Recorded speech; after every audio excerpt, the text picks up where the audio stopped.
दोस्तों, आप देख रहे हैं हमारा यूट्यूब चैनल टैलेंटेड मुस्लिम्स। और आज की सीरीज़ में आज आप जान सकेंगे कि मॉडर्न हॉस्पिटल सिस्टम दरअसल मुस्लिमों की ही देन है। दोस्तों, मैटर काफ़ी ज़्यादा होने के कारण इसे हमने 3 हिस्सों में बांट दिया है। पहले हिस्से में आप जानेंगे कि इस्लामी दौर के हॉस्पिटल में क्या ख़ास फैसिलिटी होती थी। दूसरे हिस्से में इस्लामी हॉस्पिटल के ट्रेनिंग सिस्टम के बारे में, और तीसरे में उस दौर के कुछ बड़े हॉस्पिटल के बारे में जानेंगे।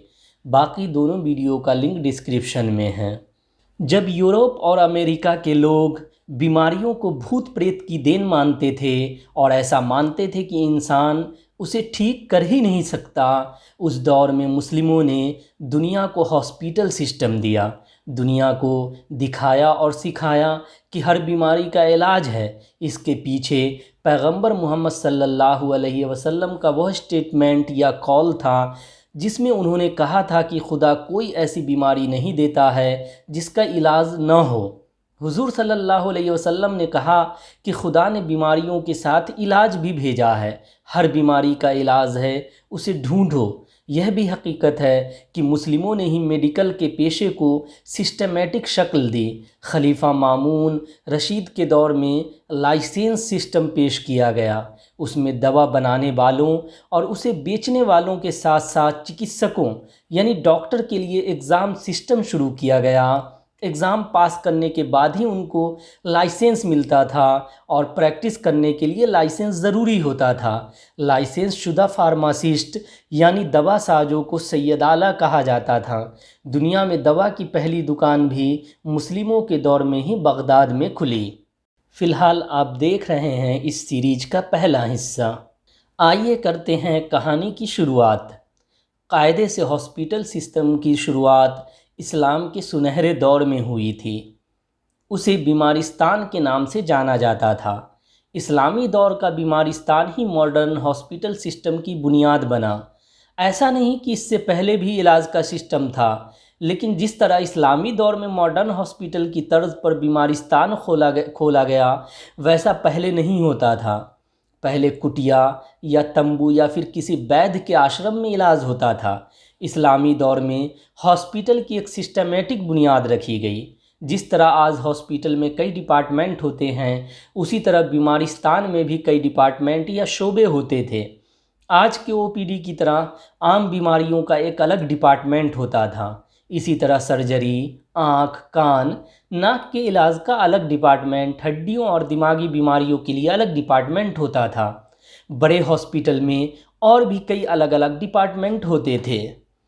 हर डिपार्टमेंट का एक ऑफिसर इंचार्ज होता था। अस्पतालों में साफ़ सफाई की देखभाल के लिए एक अलग मुलाजिम होता था जिसे आप सफाई निरीक्षक या सैनिटरी इंस्पेक्टर कह सकते हैं। फाइनेंशियल यानी पैसे की देखभाल और रखरखाव के लिए अकाउंटेंट और एडमिनिस्ट्रेटिव स्टाफ होते थे। एक सुपरिंटेंडेंट होता था जिसको सऊर के नाम से जाना जाता था। उसका काम पूरे हॉस्पिटल की देखरेख करना होता था। सब कुछ हॉस्पिटल में ठीक ठाक चले, यह उसकी जिम्मेदारी होती थी। डॉक्टरों की ड्यूटी के घंटे तय थे। उस दौरान वे अपने डिपार्टमेंट में आने वाले मरीज़ों को देखते थे।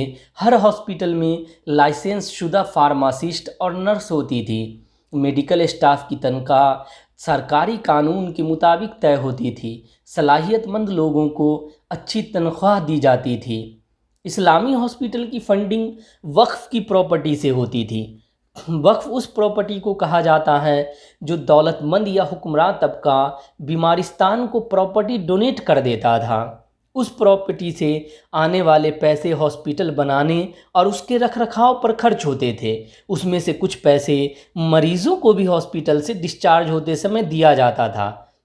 इसके अलावा सरकार से भी हॉस्पिटल के लिए फंड मिलता था। मरीज़ों को इलाज की सहूलियतें मुफ्त मिलती थी। बीमारिस्तान 24 घंटे खुले रहते थे। कोई भी किसी भी वक्त इलाज के लिए वहां जा सकता था। कुछ में सिर्फ मर्दों का इलाज होता था तो कुछ में सिर्फ औरतों का। औरतों वाले हॉस्पिटल में पूरा स्टाफ औरतों का होता था। कुछ में दोनों के लिए इंतज़ाम होता था। इन्फेक्शन को रोकने के लिए ख़ास बंदोबस्त किए गए थे। जिस तरह आज क्वारंटीन या करंटीना का कॉन्सेप्ट आया है, ये कॉन्सेप्ट उसी दौर से आया है। जैसे जब कोई मरीज़ हॉस्पिटल में भर्ती होता था तो उसे हॉस्पिटल की तरफ से ही कपड़ा दिया जाता था, उसके कपड़े को हॉस्पिटल के स्टोर में रख दिया जाता था। बेड पर साफ़ चादरें बिछी होती थी और गद्दा भी ख़ास किस्म का होता था। हॉस्पिटल के रूम और वार्ड साफ़ सुथरे होते थे, वहाँ पानी और सूरज की रोशनी पहुँचने का ख़ास बंदोबस्त होता था। और अगर कोई मरीज़ ऐसे मर्ज़ में मुब्तला होता था जो फैलने वाला हो, संक्रामक हो, तो उनको अलग रखा जाता था। इसके अलावा इस्लामी हॉस्पिटल की ख़ास बात ये थी कि वहाँ अमीर, गरीब, मर्द, औरत, बच्चे, बूढ़े सबके साथ एक बराबर सलूक किया जाता था, किसी से कोई भेदभाव नहीं किया जाता था। हॉस्पिटल से डिस्चार्ज के वक्त ज़रूरतमंद मरीजों को कपड़ा दिया जाता था और साथ ही कुछ पैसा भी, ताकि वे फिर से अपनी ज़िंदगी को पटरी पर ला सकें। दोस्तों, इसके साथ ही हमारी यह वीडियो स्टोरी ख़त्म होती है। यह वीडियो स्टोरी आपको कैसी लगी कमेंट करके ज़रूर बताएं। वीडियो को लाइक और शेयर करना ना भूलें। साथ ही हमारे चैनल को सब्सक्राइब भी कर लें और बेल के आइकन को भी दबा दें, ताकि हमारे नए वीडियो का अपडेट्स सबसे पहले आपको मिले।